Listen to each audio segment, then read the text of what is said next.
Everywhere I go, beauty finds its way in the little things of every day.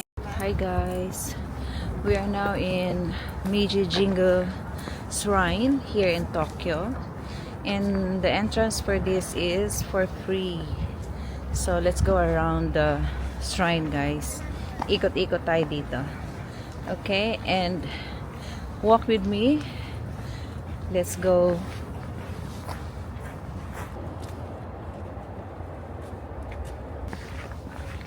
Ang haba ng papasok, guys. Kaya let's walk and exercise.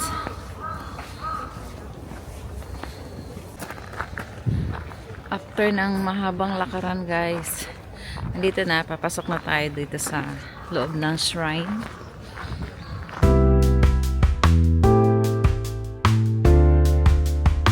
Dami na tao sa loob. Ang opening hours pala nito, guys, mag-start sila ng 5:30 in the morning and they will close at 5:20 in the afternoon. So, mas marami nang pumasok dito earlier. Kasi ang oras ngayon, it's 10 o'clock ng umaga. So, ang dami ng tao. Kita nyo, ang dami ng tao.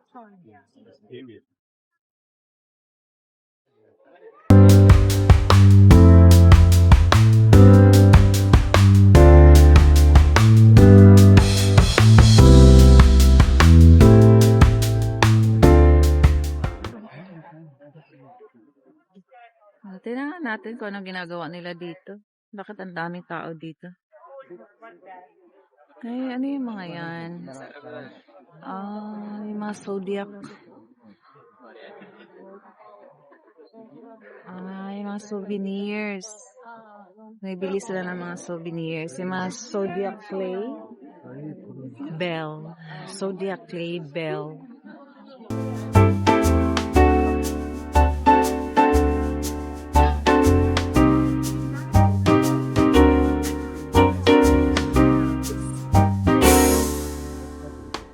Tapos, yung area na yan, baka ng number mo.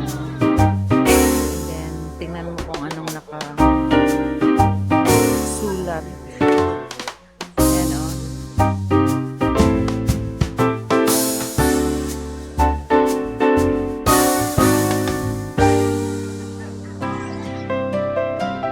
Kuha ka lang ng number dyan. Get paper.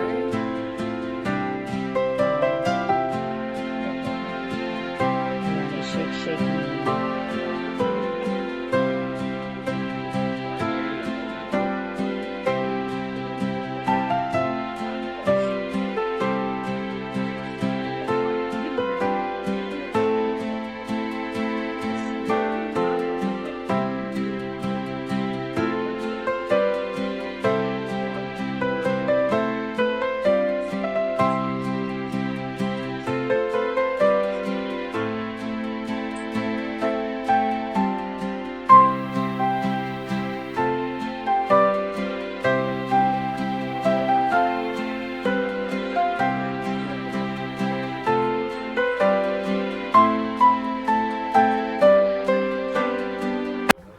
In this area, guys, you can write down your wishes and prayers and hang them on rocks or around the sacred tree.